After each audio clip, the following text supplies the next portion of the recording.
can't tell anyone except my agent Barry. Damn it, Barry, they'll kill her! You're my best friend, and I'm worried that you're not right in the head. The ransom is a manuscript I supposedly wrote that's coming true before my eyes. It happened just the way it was on that page. So dark. I have found only a few scattered pages. I want the entire manuscript. The deadline is in 2 days. I found Mr. Wake's pages. Good girl. How the hell did she get her hands on the manuscript anyway? I don't know. She's resourceful. I told you you were too hard on her. Listen, I found out all sorts of interesting stuff while I was digging around. Yeah. Mr. Wake, it's Sheriff Breaker. We have an FBI agent here, Agent Nightingale. FBI? He's anxious to see you. You'd better come to the station. Okay, I'll be right over, Sheriff. Let's make this quick, huh? Help you folks? Name's Randolph. I'm the manager. We're looking for Rose. Works as a waitress down at the diner. Rose, sure. Nice girl. Who wants to know? I'm Alan Wake. The writer, huh? I heard on the radio you were visiting. Well, I'll show you her trailer. That Rose, she's a nice girl. Always pays her rent on time. As I was saying, Al, I found all sorts of weird stuff from the local newspaper's archives.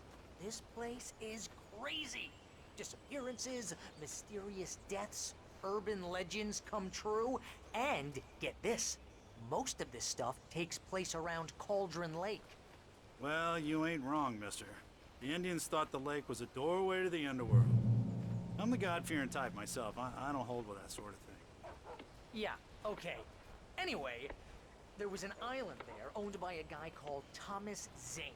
Now, some of the articles I found about him make him out to be a famous writer, but I ran a bunch of searches, couldn't find a single thing he wrote.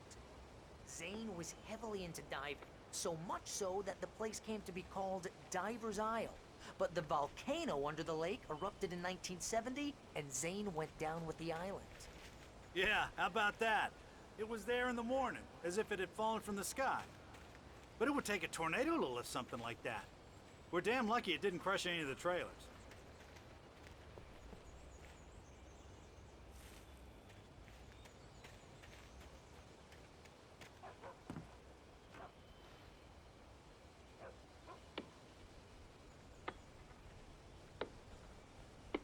Come on, mister. I'll take you to Rose's trailer.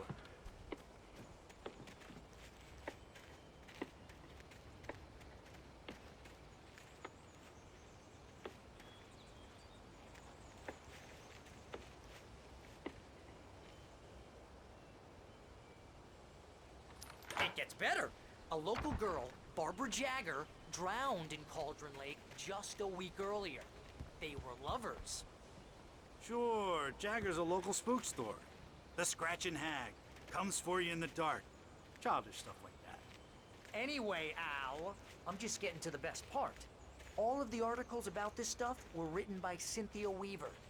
I asked around, and she's that crazy bag lady you met. What, the lamp lady? She can be a little loopy, but she's not homeless or anything. Yeah, anyway, she knew both Jagger and Zane before they both died, and she had some kind of a breakdown.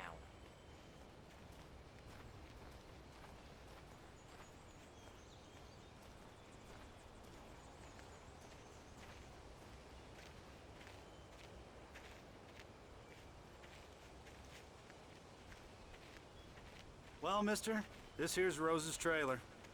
You mind me asking what you want with her? We're just here to talk to her, pal.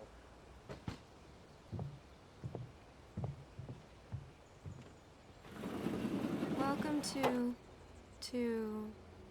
Oh dear, Mr. Wake. I'm so glad you're here. Rose, you have my manuscript? Oh. Oh yes. Yes. Please, come in. Hey, this is really good. Rose, Yes, my manuscript. I really need it. I understand. I know what you need. A muse to inspire you. Oh, for Barry. She doesn't have anything. Yeah, hey, Al? Al, what's... Oh... Barry! What? What?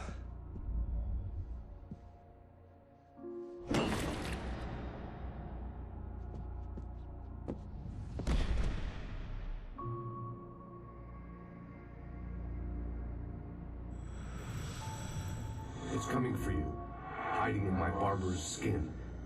I'm too weak to stop it. You must turn the lights on. I promised I'd come visit you and your lovely wife. You must finish what you started. I insist. You must turn the lights on. Turn the light on. Back to work, boy.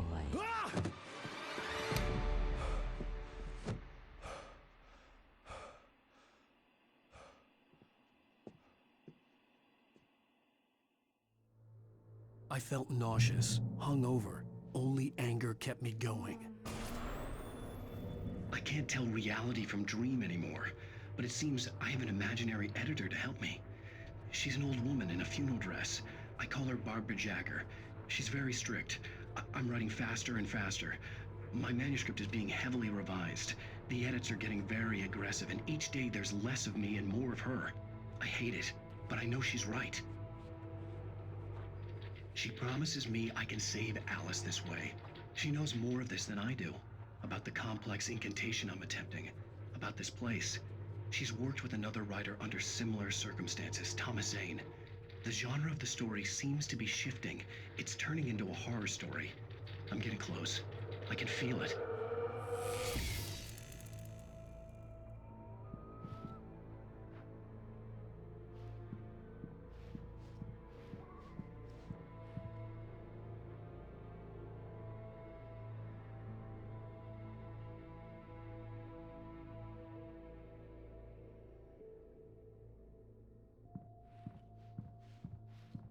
Rose took a day from me. I had less than 12 hours left to meet the kidnapper.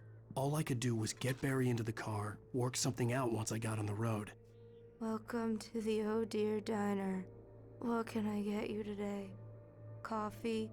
I couldn't work up much hate for Rose. Something had used her to get to me and left its mark. First refill is free. Milk and sugar on the counter there. Would you like to hear today's specials? Thank you. A nice day. Come back soon. Barry was out of it. He was way too heavy to carry. You're right. I deserve more money. I'm so handsome. My gun and flashlight were gone. I'd have to find a way to get Barry into the car as quickly as possible. There was no time to waste. Mr. Randolph liked Rose. That little smile she had. How she was still sweet when life had tried so hard to make her bitter. It wasn't any of his business what she did in her trailer. But those strangers, the writer and his smart-ass sidekick, looked like trouble. And they'd been in there for hours, way past her normal bedtime. He reached for the phone and called the sheriff's station.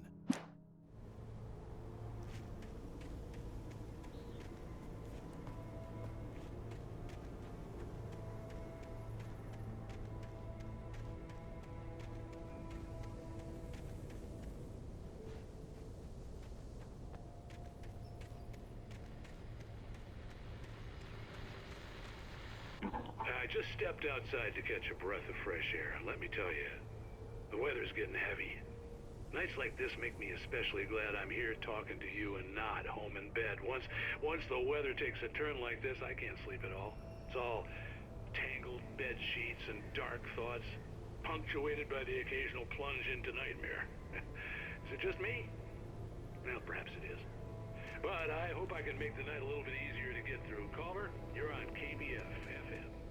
Hey, it's Walt Snyder. What's on your mind, Walt? Well, I ain't the way you are, but, well, I can't sleep either, you know? I just been staring out the window here, trying to make sense of it all, but, I ain't been thinking either, you know? Well, you sound like a man with a problem, Walt. Yeah, I had a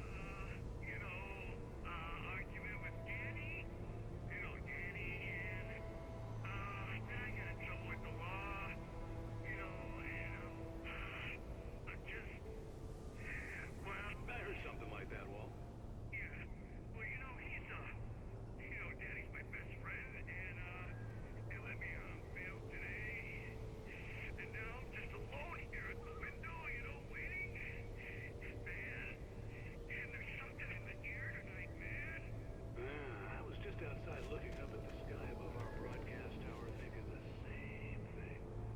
What are you waiting for, Walt? I don't know. You know, something's gonna happen. You know, I gotta. I think I better go. Well, maybe. No, thanks, Pat.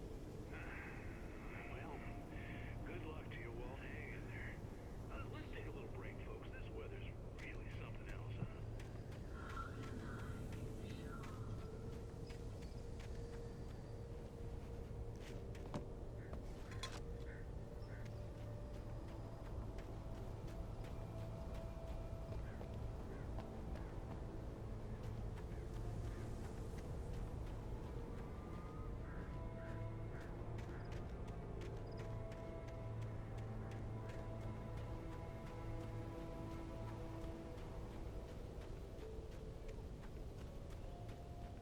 Oh, you're gonna get it now. God knows what you've done to that poor girl. This is Agent Nightingale, FBI! Get him up, Hemingway! You're under arrest! You move a muscle, I'll unload right in your goddamn face! Stay right where you are, Spillane!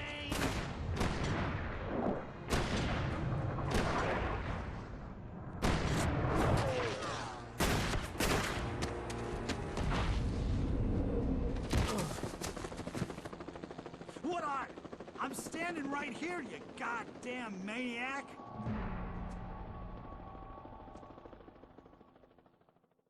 I hated to leave Barry behind, but there was no way I'd miss my appointment with the kidnapper. Give it up, Mr. Wake! Come on! Take it easy! Don't let him get away! Move it! Move it! Move it! I'm let him get away!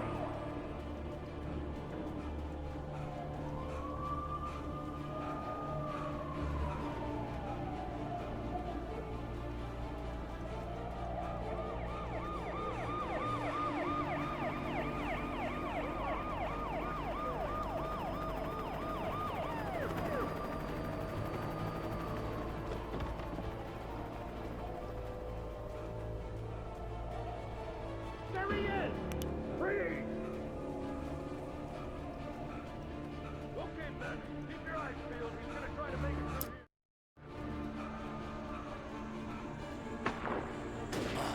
Damn. Man out! Wait! Wait! I'm in it! Wait! God damn it! Where'd he go? Wait!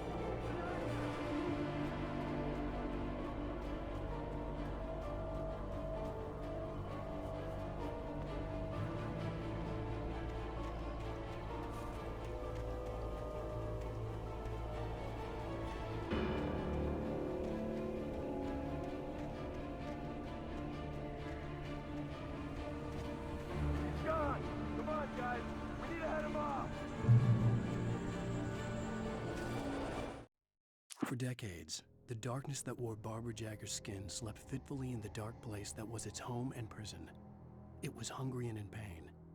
It dreamed of its nights of glory when the poet's writing had called it from the depths and given it a brief, terrible taste of power and freedom. The rock stars had stirred it from the deep sleep the poet had sunk it back to in the end. When it sensed the writer on the ferry, it opened its eyes.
I've lost contact with Lucius Lee you assigned to me. It's waste. This horror was everywhere I went, circling me. The cops didn't stand a chance. They were after a writer, not a monster.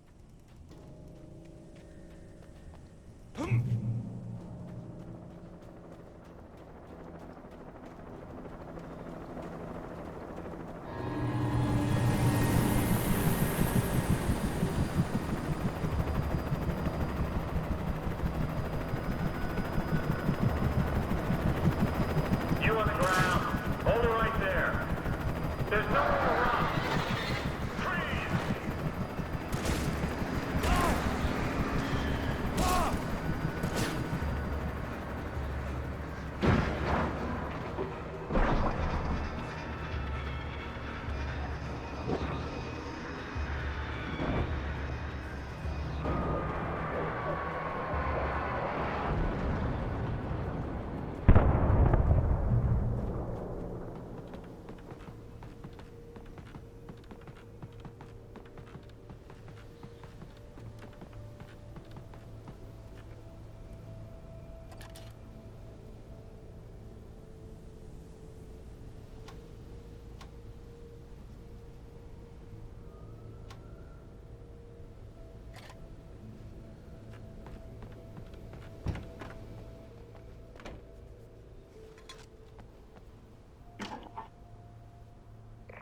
This is James. Mulligan, Thornton, come in. Over.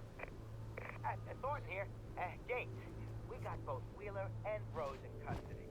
They just put up a fight or anything. Why, they were... Hey, what you... Come on! Sit down and give me that. James, Mulligan here. Over. Go ahead, Mulligan. Over. We got Wheeler and Rose here. Wheeler's drunk or hopped up on something. Speaking of which, that Fed had a pretty distinctive whiff of Otis Scotch about him, if you know what I mean. Over. I don't have anything on that, Deputy Mulligan. Over. Well, whatever. Anyway, Rose is just being plain weird here. You better get Doc in to take a look at both. Over. Gotcha. You better get them here quickly. The, Fed's gonna want to interview Wheeler. Over. Oh, yeah, I'll bet he does. Looks like they have a lot in common. Mulligan out.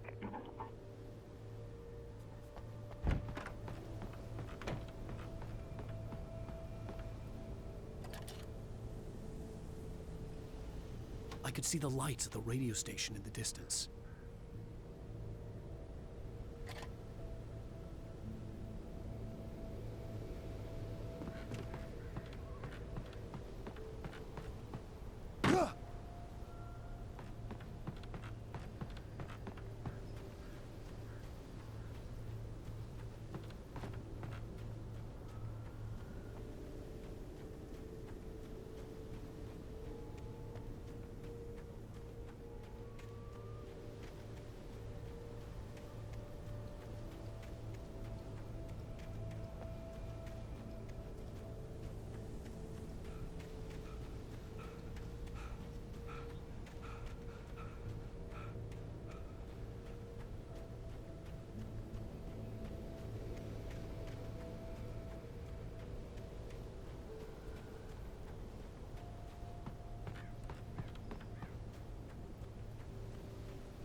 I imagined that the broadcast tower in the distance was part of the local radio station.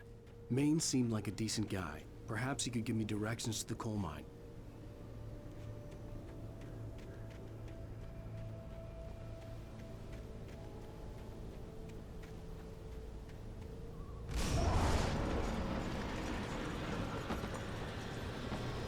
Unnatural shadows clung to the gate. The darkness that was after me was trying to stop me. I wouldn't get through without a light. There was no power to the searchlight.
took me a moment to recognize the flashbang grenades.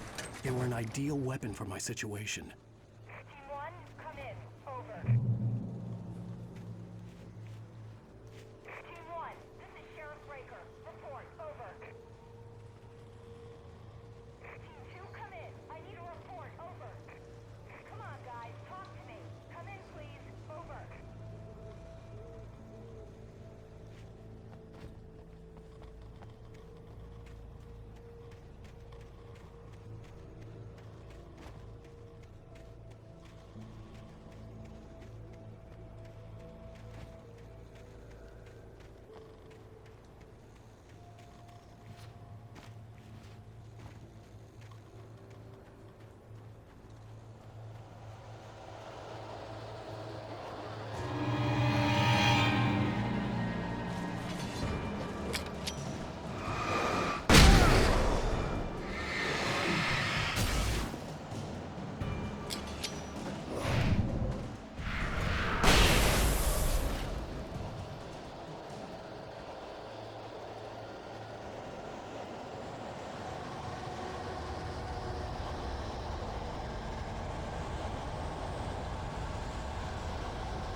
And here's another call.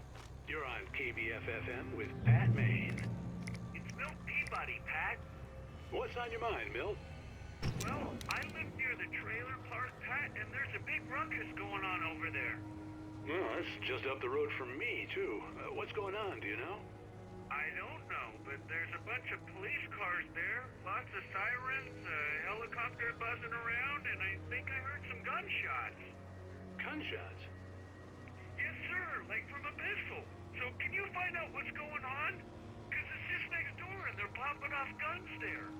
They're still shooting? No, it was maybe 10, 15 minutes ago. It sounds serious, Pat. I'm telling you, it don't sound like no party. Well, I'm certainly going to give the station a call, Milt.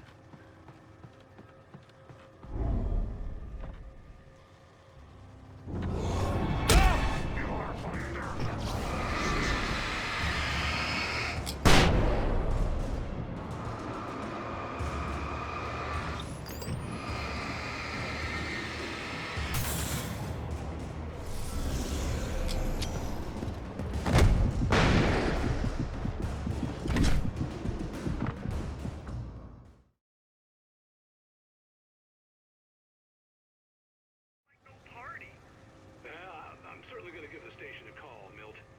Okay. You'll hear it here as soon as I hear from them. Okay, thanks.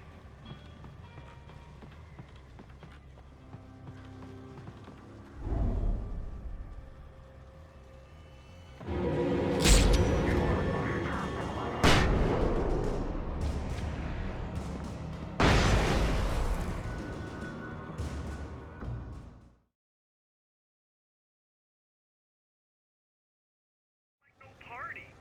Well, I'm certainly going to give the station a call, Milt.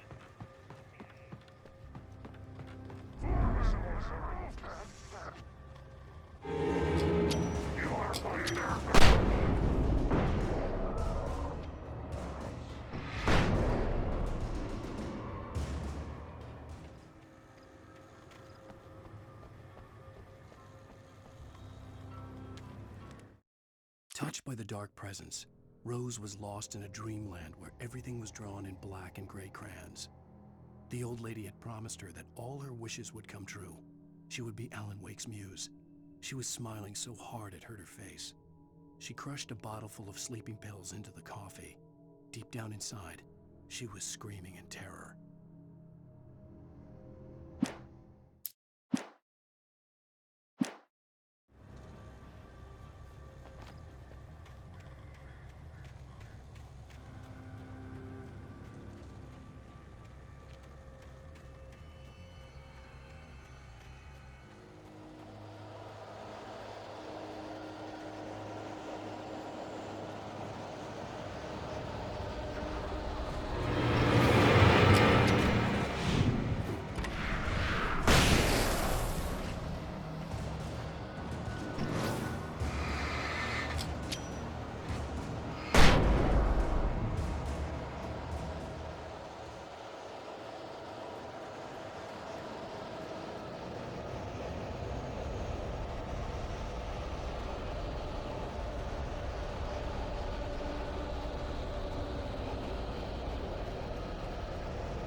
I hoped Maine could lend me a car to get to the coal mine.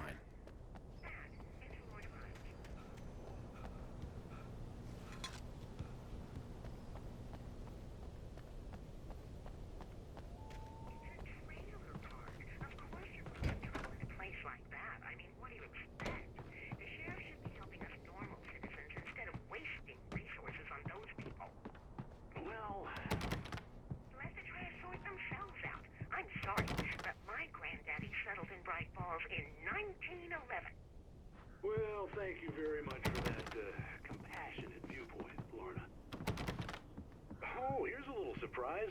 The famous writer Alan Wake just walked in. Folks, I'm gonna see if I can talk him into an interview. Come on in, Mr. Wake. Oh, I'm so glad you could find the time to do this, Mr. Wake. Nowhere to run now, Dan Brown. You back away from me. Don't hurt it. Whoa. Everyone calm down. Put the gun down. We're all friends here, right? Cool your jets, Nightingale. We got him. Judas Priest! What the hell's the matter with you? There's a civilian in there.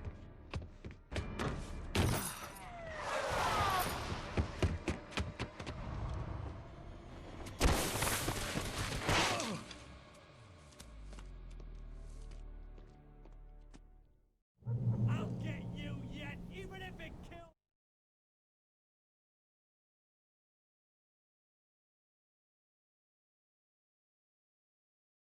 You hear me? You hear me, H.P. Lovecraft? I had fallen off so many cliffs it was ridiculous. That's what you get for naming a book The Sudden Stop. It was probably good I hadn't had the chance to tell Maine where I was going. I'd have to lose the cops and find my own way to the mine. Nightingale stared through the broken studio window into the dark woods. He turned around, started to walk out, but Maine grabbed his arm. "Young man, you almost shot me. You don't shoot off rounds at people like that. What's the matter with you?" Nightingale shook his arm free, marched out. His cheeks burned with rage and humiliation.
There was no sensible reason for the power company work lights to be here.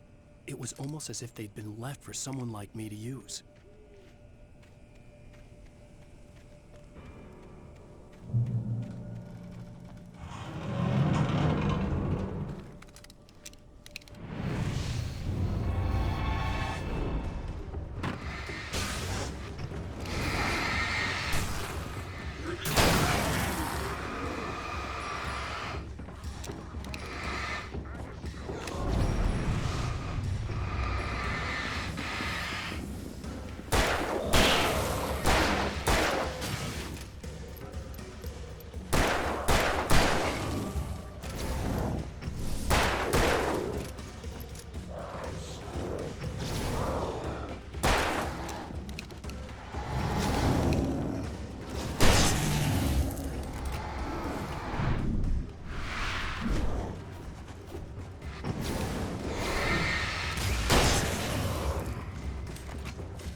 Hello?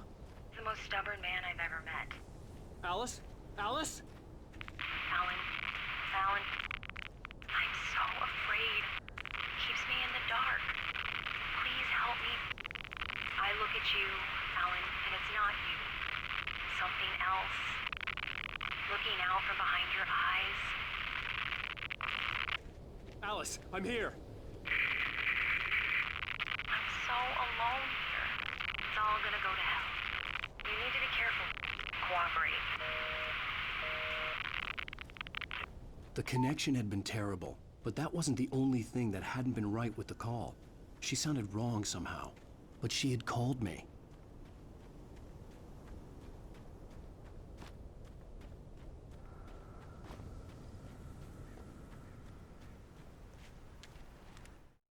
The pipe wrenched itself loose from the bridge's steel framework. Wrapped in darkness, it floated in midair, twitching. For a moment, I didn't understand what I was looking at. The heavy object lurched at me with impossible force. I threw myself out of the way, but just barely. When I turned my flashlight on it, it shook in a dark rage before it flew at me again.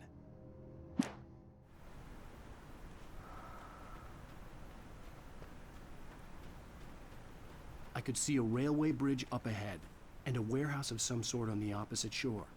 I hoped I could find a car from there.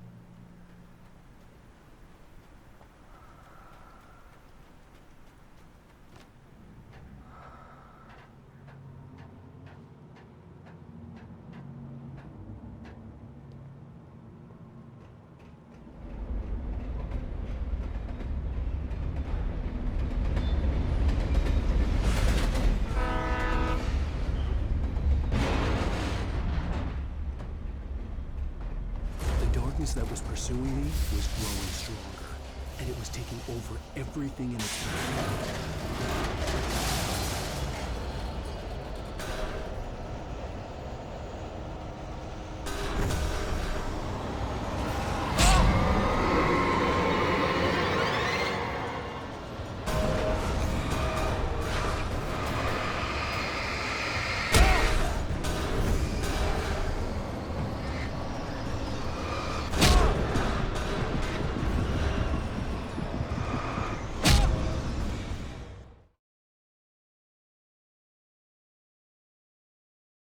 Find a car from there.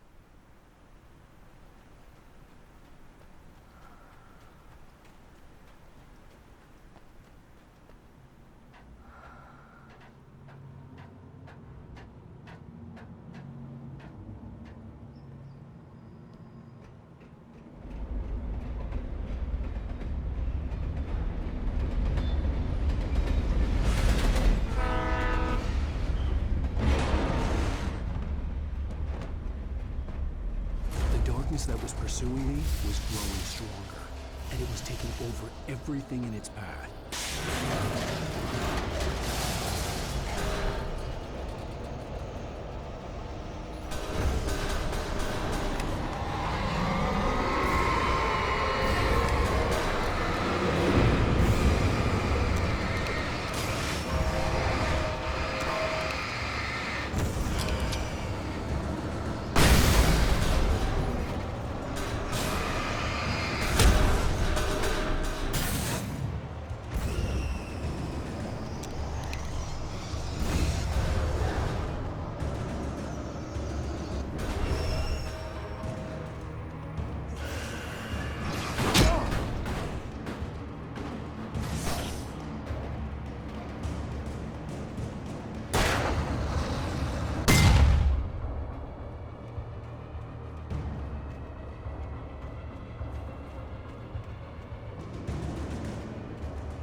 I slammed the door shut right in his smug face. He pleaded for me to open the door. True to form, the asshole actually thought I would obey. I had no sympathy left, no guilt either, not for him. I took a moment to savor the scream. I bet I had a smile on my face. It was all that I had time for. The dark presence was inside the lodge with me. As a teenager, just starting to get interested in writing, Stephen King had been a source of inspiration to me. I thought about all the inanimate objects that had come to life in his books. No one is safe in a good horror story. Certainly not the protagonist. That's what makes them fun. This was anything but. The darkness could possess anything, and it was getting closer.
Take the facts of our existence for granted, unaware that they are merely a thin veneer of desperate self-delusion, covering a vast cosmos of madness and horror.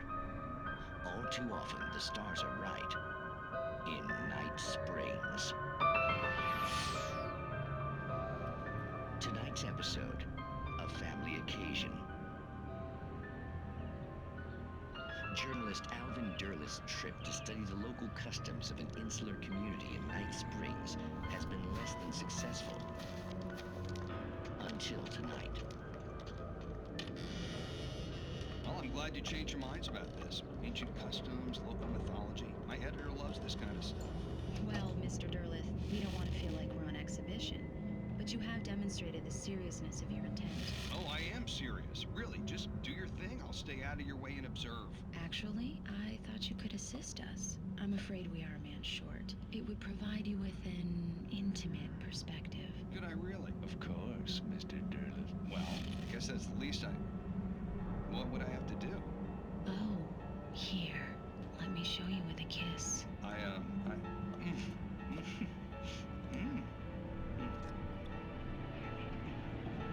did you...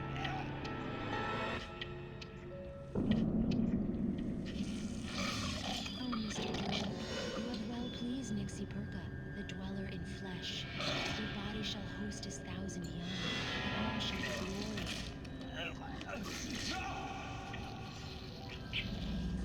Shh, darling, be calm. Shh. Alvin Derleth learned a harsh lesson. If you go looking for mythology, it may come looking for you. And such quests always bear fruit. Night Springs.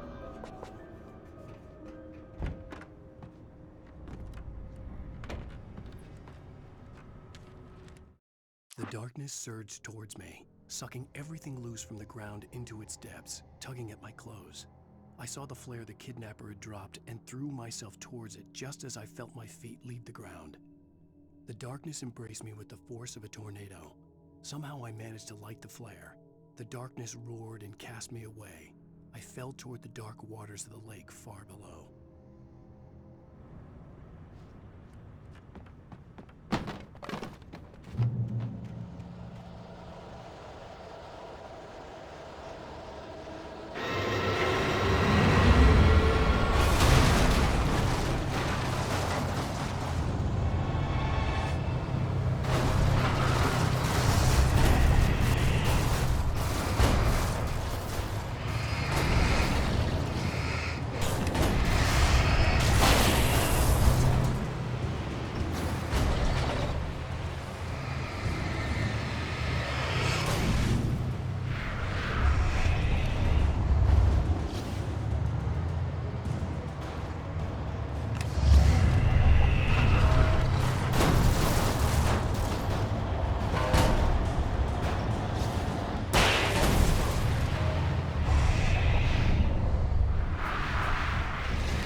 never been this glad to see the sunrise.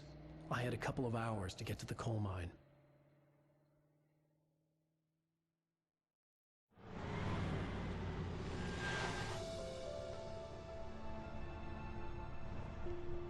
The coal mine wasn't far now.